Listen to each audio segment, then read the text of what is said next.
Voici 10 minutes, le podcast des Français dans le monde pour aider tous ceux qui se préparent, qui vivent ou qui rentrent de mobilité internationale. Je suis Gauthier Seyss et j'ai le plaisir de passer 10 minutes avec Alejandro Morales. Alors là, on va faire le sens inverse. Voici un Espagnol à Bordeaux. 10 minutes, le podcast des Français dans le monde. Françaisdanslemonde.fr. Et oui, parce que l'amour, ça fait faire des choses qu'on n'imagine pas. Par exemple, on se sent bien dans sa petite région de Saragosse, au nord de l'Espagne. Voilà. On y vit très agréablement sous le soleil. Et puis un jour, on rencontre un beau steward de Air France. On tombe amoureux et on vient vivre dans l'Hexagone. Bonjour Alejandro. Bonjour Gauthier, merci d'avoir me donné l'opportunité d'être ici avec toi. Alors, il y a deux bonnes raisons de se parler. D'abord parce que le point de vue d'un Français qui découvre la France, ça peut être intéressant sur la radio des Français dans le monde. Et puis aussi parce que ton travail, dont on va parler dans un instant, tu es professeur d'espagnol pour tout ce qui concerne la négociation en espagnol, l'espagnol pour les affaires. Voilà. Donc, ça peut être important pour nos auditeurs. D'abord, on revient au début. Donc, toi, tu es originaire du nord de l'Espagne. C'est plutôt quand même un pays sympa, l'Espagne. Il fait beau, la vie est agréable, on mange bien. Oui, c'est ça, c'est important, ça, surtout la dernière chose que tu as dit. On boit bien aussi. Aussi. En tout cas, tu fais tes études de publicité, tu commences ta vie, tout est classique. Pas d'envie particulière de vivre à l'étranger ? Voilà. Non, pas du tout. J'ai commencé ma vie en Espagne sans penser de venir, par exemple, en France, qui est le pays où je suis aujourd'hui. Et quand tu pensais à la France, tu disais, tiens, c'est sympa, ou ils sont bizarres. Qu'est-ce que tu disais sur la France avant de rencontrer un Français, hein ? Avant, je dois dire que j'ai la chance d'avoir connu la France depuis quand j'étais un enfant. C'est la vérité, avec mes parents, les vacances et tout ça. Mais c'est vrai que, comme j'imagine que tous les Espagnols, la plupart, quand tu penses d'être expatrié, c'est un pays anglophone, la question de l'anglais et tout ça. En fait, je le fais. J'ai habité à Canada pendant des années et tout ça.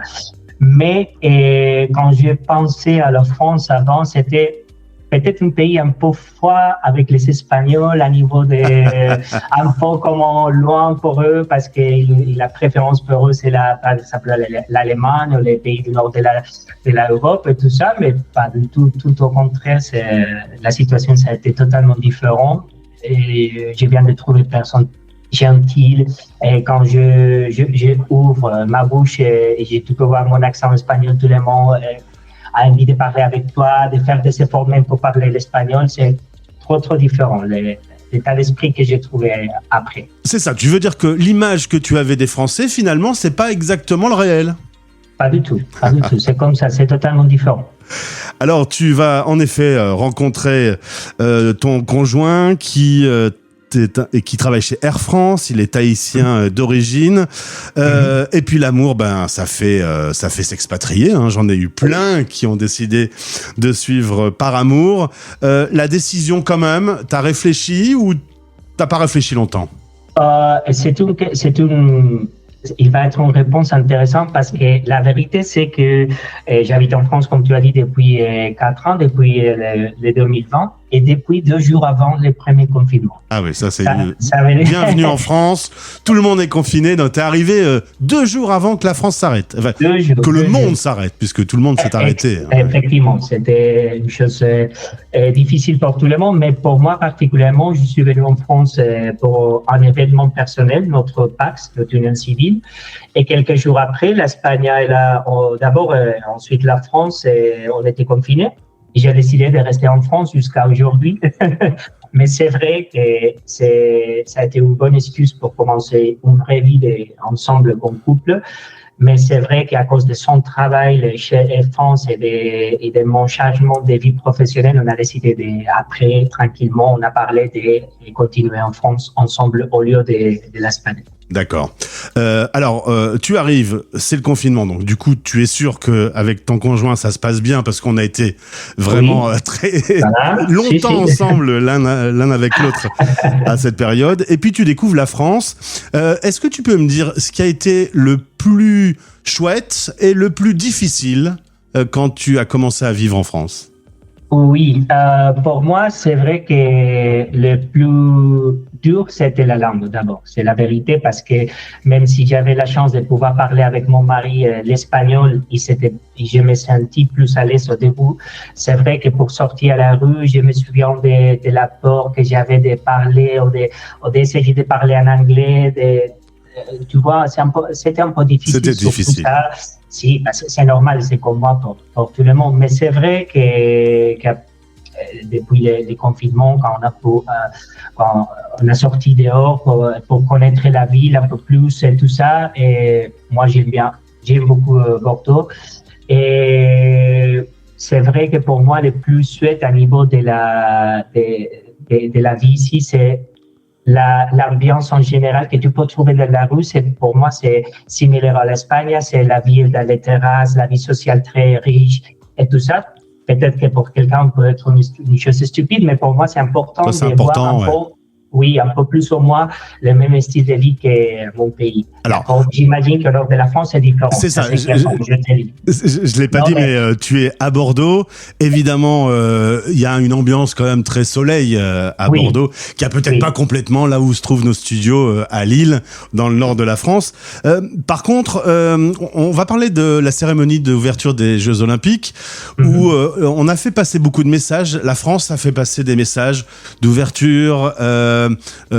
Alors pour le coup, des choses assez étonnantes pour pas mal de pays dans le monde. Est-ce que tu trouves que ça représente bien l'état d'esprit français, ce qu'on a vu ce jour-là? Oui, pour moi c'est clair parce que je trouve la France et l'état d'esprit, la mentalité française ouverte à niveau d'état d'esprit par rapport par exemple à l'homosexualité. Moi comme homosexuel, je dois parler franchement. Pas de problème. Pas de problème. Non, pas de problème, pas du tout. J'ai vu sur la cérémonie d'ouverture comme tu as dit, j'ai vu l'esprit de la France d'aujourd'hui, la France du siècle XXI, ça c'est clair, et bien, je peux dire imprimé ou bien défini, non, dans toutes les petites choses que tu pouvais voir, non, à niveau de les différentes ethnies, différents. Que c'est la France aujourd'hui. La diversité. Diversité, voilà, merci. Voilà, ici, pour moi, ça a été important, surtout comme je me considère maintenant hispano-français, franco-espagnol, on peut dire. Ouais. Et pour moi, j'étais fier de voir la cérémonie très adaptée à la situation réelle de la France d'aujourd'hui. Je suis assez d'accord avec toi. On va parler boulot. En effet, tu es au début parti dans un cycle autour de la publicité. Finalement, réorientation professionnelle. Voilà. Tu vois, j'ai du mal avec le français aussi. Donc aujourd'hui, tu es coach et tu aides les Français, les expats notamment, à travailler leur espagnol, mais l'espagnol des affaires. L'idée étant de pouvoir les aider à pouvoir, par exemple, négocier. C'est quoi la différence entre l'espagnol de tous les jours et l'espagnol des affaires ? Ah, c'est une bonne question. Bon, l'espagnol général, d'abord, il travaille surtout la communication, la perfection de la grammaire, la culture de la perspective générale, mais surtout l'espagnol des affaires. Il y a une chose totalement différente à l'espagnol général, et c'est que tu vas travailler ici chose par rapport à la culture d'entreprise espagnole, les codes, les coutumes de la communication, de le style communicatif des Espagnols dans un contexte professionnel. Et évidemment, tu vas apprendre aussi des expressions et des structures pour choses particulières comme une négociation, une présentation commerciale, ce type de choses que dans l'espagnol général, tu ne travailles pas normalement avec un professeur de ce type d'espagnol. D'accord? C'est pour ça que c'est une spécialisation par rapport aux affaires. Alors, si vous devez travailler avec des Espagnols, eh bien, contactez Alejandro de notre part. Tu travailles à distance, du coup? Oui, en ligne, toujours, ouais. D'accord. C'est ça. Et il y a des supports pour pouvoir faire des exercices de son côté. Comment tu as organisé ton travail ? Oui, et d'abord, je travaille avec des formations totalement spécialisées, exclusives et personnalisées pour mes clients. Ça veut dire que par rapport aux matériaux, tout ça sont des matériaux spécialisés pour l'espagnol des affaires. Et aussi, il y a toujours un accompagnement avec moi sur WhatsApp et sur email pour, évidemment, pour l'application de l'espagnol des affaires dans la vie professionnelle réelle de mes clients. Et évidemment, on va faire des sessions en ligne entre nous tous, entre nous deux, et de 30 minutes seulement parce que je veux que mes clients peuvent intégrer l'apprentissage d'espagnol dans leur emploi de temps. Et c'est assez important pour voir la formation d'espagnol, pas comme on cherche dans sa vie à la fin de la journée, un cours d'espagnol maintenant, voilà, sinon comme une chose de son travail, une obligation, on peut dire un objectif de travail. Alors c'est très clair, le lien pour pouvoir contacter Alejandro est présent dans ce podcast. Bon, la vie à Bordeaux se passe bien, j'ai bien compris. T'es pas très loin pour aller voir la famille finalement. En quelques heures, tu peux être au nord de l'Espagne. 4h30 en voiture, c'est ça. Et j'ai ma voiture ici quand j'ai besoin d'aller voir mes parents, parce que c'est plus ça y est. Et tout ça, je prends de la voiture et dans 4h30, je suis à la maison familiale. Et comment vous voyez le futur quel pays va gagner, ton mari et toi, la France ou l'Espagne?